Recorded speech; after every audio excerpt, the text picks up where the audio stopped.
좀 개인적으로 이해할 수 없는 판결이었거든요. 그런데 이번에 다행히 대법원에서 확실히 그 태도를 정확하게 정리를 해줬어요.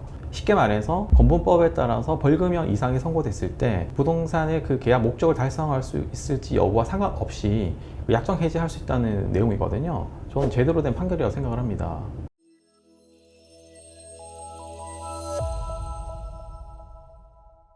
안녕하세요, 김민중 변호사입니다. 이번 시간 저희 그 유튜브 채널 구독자님께서 상담 신청을 해주셔가지고요, 여러분들에게도 공유하면 좋을 것 같아서 이렇게 영상 촬영을 해보고자 합니다. 안녕하세요, 님 맞으시죠? 오시느라 고생 많으셨습니다. 네, 실제로 뵈니까 좀 떨리네요. 변호사 사무실도 처음이고. 너무 긴장하지 마시고요. 지금 고민 중이신 사건을 편하게 이야기해 주시면 되세요. 오피스텔 분양계약 해제 취소 관련해서 오신 것 같은데 맞으신가요? 네, 맞아요. 2년 전에 오피스텔 분양 계약을 했거든요. 그때 모델하우스에서 분양사 직원들이 믿을 수 있는 신탁사가 사업 관리하니까 안전하다 이렇게 얘기를 많이 해서 좀 안심하고 계약금을 냈어요. 근데 최근에 보니까 분양자 쪽에서 건분법인가? 그걸 위반해서 벌금을 냈다고 하더라고요. 커뮤니티 같은 데서 보니까 건분법으로 벌금형 나오면 분양계약 해제할 수 있다 이런 얘기를 하던데 제 돈 돌려받을 수 있을지 궁금해서 왔어요. 네, 만약에 말씀하신 대로 그 건축물 분양에 관한 법률 위반, 그 건분법에 따라서 이제 벌금형이 선고됐다면 분양계약을 해제 취소할 수가 있거든요. 분양계약서 가져오셨죠? 그 내용에 보면 그 해제 조항이 있어요. 여기 보시면 이제 건분법 위반으로 벌금형 이상을 선고받았을 때 해제할 수 있다는 조항이 있습니다. 네, 맞네요. 진짜 써있네요. 근데 이런 조항이 있어도 실제로 계약이 진짜 해지가 가능할지 걱정돼요. 건물 자체는 짓고 있으니까 문제가 없다고 우길 것 같기도 하고. 근데 예전에는 하급심 판례에 따라서 일부 이제 분양계약을 해지할 수 없다라고 판시한 적이 있었거든요. 이렇게 건분법에 따라서 벌금형이 선고됐다고 하더라도 분양계약 목적을 달성할 수 있을 경우에는 해지할 수 없다, 이렇게 애매한 판결을 했어요. 좀 개인적으로 이해할 수 없는 판결이었거든요. 그런데 이번에 다행히 대법원에서 확실히 그 태도를 정확하게 정리를 해줬어요.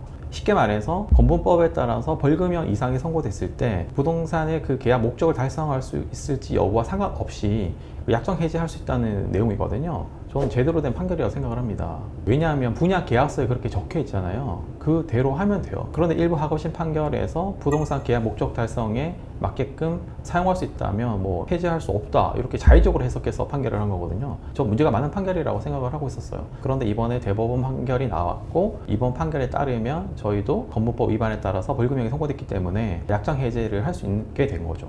다행이네요. 사실 시행사 측에서는 건물 완공에는 아무 문제 없으니까 계약 해지 사유가 안 된다고 얘기해서 좀 걱정했거든요. 법적으로 가능하다고 하시니까 마음이 좀 편하네요. 네, 다행이죠. 계약서에 벌금형을 선고받았을 때 약정 해제할 수 있다라고 명확하게 기재가 돼 있고, 이번 대법원 판례에서도 그걸 다시 한번 확인을 시켜준 거기 때문에, 그리고 최신 판례이기 때문에 저희한테는 매우 좋은 상황이고요. 소송을 제기하면 승소할 가능성이 매우 높다고 생각하시면 됩니다.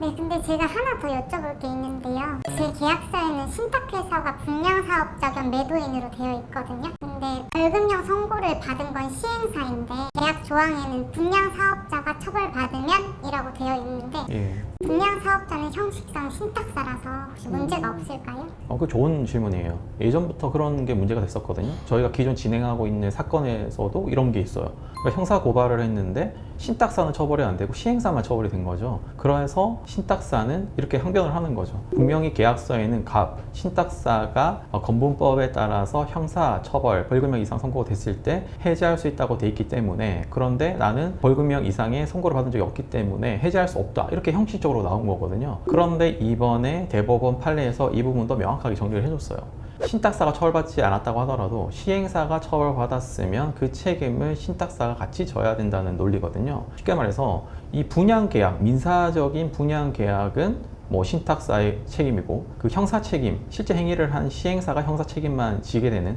이렇게 민사와 형사가 분리된다면 사실상 그 약정 해제 조항이 사문화된 규정이거든요. 그래서 그렇게 해석하는 경우에는 수분양자에게 너무 지나치게 불리하다라고 해서 시행사가 형사처벌 받았다고 하더라도 신탁사도 같이 책임을 져야 하고 약정 해제할 수 있다, 이렇게 대법원에서 정리를 해준 거죠. 수분양자 입장에서는 매우 유리한 판결이 나온 겁니다. 다행이네요. 사실 그 부분이 좀 걱정이 됐었거든요. 신탁사가 하다가 자기들은 처벌 안 받았다 이렇게 발뺌할까봐요. 네, 너무 걱정 안 하셔도 될 것 같습니다. 방금 제가 설명드린 것처럼 승소할 가능성이 매우 높아졌고요. 그리고 또 하나의 쟁점이 있어요. 그 분양 계약서를 보시면 신탁사는 일정 시점 이후에 책임이 없고 시행사가 책임을 진다. 뭐 그런 식으로 기재가 돼 있거든요. 그래서 뭐 시행사는 뭐 일정 시점 이후에 모든 책임을 지고 신탁사는 쏙 빠지게 돼 있거든요. 그런 것도 매우 부당한 조항이고요. 그리고 책임을 면책하는 조항도 있어요. 예를 들어서 뭐 신탁 재산의 범위 내에서만 책임을 진다. 뭐 이렇게 기재가 돼 있거든요. 뭐 이렇게 따지면 신탁사는 전혀 뭐 책임을 질 게 없는 거예요. 그거 말이 안 되는 거잖아요. 그 자체로 전 부당한 조항이라고 생각을 하거든요. 그게 반영이 돼서 이번 대법원 판결에서 명확하게 이렇게 판결을 내려줬어요. 신탁사가 뭐 이렇게 책임 제한 조항 규정을 넣었다고 하더라도 그건 이제 신탁사와 시행사 간의 내부 규정에 따라서 이제 분담 비율을 정한 것이지 수분야 항적과는 직접적인 관련이 없기 때문에 시행사가 잘못한 부분을 신탁사도 같이 책임을 져야 한다. 이렇게 판결을 한 것이죠.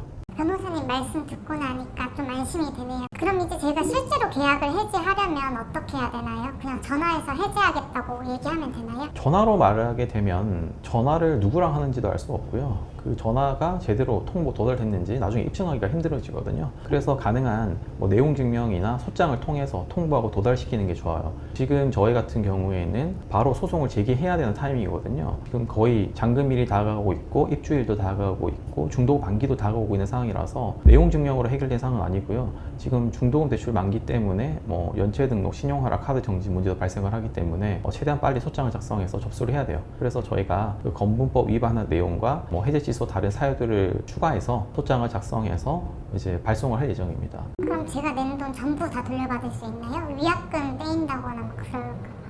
분양 계약을 해제 취소하게 되면 이제 분양 계약이 무효가 되는 거거든요. 분양 계약이 무효가 되면 당연히 내가 냈던 돈 돌려받아야 돼요. 오히려 이자까지 이렇게 청구를 할 수가 있거든요. 그렇기 때문에 위약금을 낼 필요는 전혀 없어집니다. 다행이네요. 그 인터넷 보면 내용 증명만 보내도 돌려받을 수 있다 이런 얘기가 있던데 내용 증명 보내는 것만으로 전부 환불해주진 않을까요? 제가 검토를 해보니까 이 현장은 아까 말씀드린 것처럼 이미 중도금 만기도 다가오고 있고 입주도 다가오고 있고 잔금 만기도 다가오고 있거든요. 그리고 지금 상대방이 지금 잔금 내라고 공문까지 보내온 상태잖아요. 그래서 내용 증명으로는 해결되기가 힘든 상황이고요. 지금 바로 소를 제기해야 될 타이밍입니다. 이제 분양계약 해제 취소 소송과 이제 채무 보존제 소송을 동시에 제기해서 최대한 빨리 도달해야 되는 상황입니다. 네, 상담하니까 마음이 좀 놓이네요. 빨리 해제 통보하고 정리됐으면 좋겠어요. 근데 혹시 지금 당장 해제 통보해도 괜찮은 건가요? 그 벌금형이 확정돼야 된다고 기사에서 봤는데 혹시라도 나중에 항소하거나 하면 기다려야 되는 건지 해서요. 분양계약서를 보시면 건분법 위반이 돼서 이제 벌금형이 선고된 경우라고 되어 있거든요. 그래서 확정될 필요 없이 선고된 사실만으로도 약정 해제 사유에 해당되거든요. 그래서 너무 걱정하실 필요 없고요. 저희가 그 약정 해제 조항이 명확히 있고 대법원 판례도 났기 때문에 승소할 가능성이 매우 높기 때문에 너무 걱정 안 하셔도 될 것 같습니다. 그리고 그 형사사건 내용은 저희가 법원의 사실조회 등을 통해서 확보를 해서 확인을 해보겠습니다. 소장 초안을 최대한 빨리 작성을 할 거고요. 초안이 작성이 되면 제출하기 전에 먼저 한번 보여드리겠습니다. 네, 감사합니다. 따로 필요한 서류나 추가로 준비해야 될 거 있으면 말씀해 주세요. 최대한 빨리 준비하겠습니다. 네, 저희가 필요한 서류가 있으면 바로 저희가 연락을 드릴 거고요. 만약에 궁금한 사항 있으시면 연락 주시면 저희가 답변해 드리겠습니다. 감사합니다, 변호사님. 오늘 직접 뵙고 상담 받으니까 속이 되게 후련하네요. 사실 유튜브 영상 변호사님 거 거의 다 챙겨봤거든요. 그러셨구나. 네. 네, 잘 부탁드리겠습니다. 네, 저희가 꼼꼼히 해서 좋은 결과 내겠습니다. 감사합니다. 고생하셨습니다.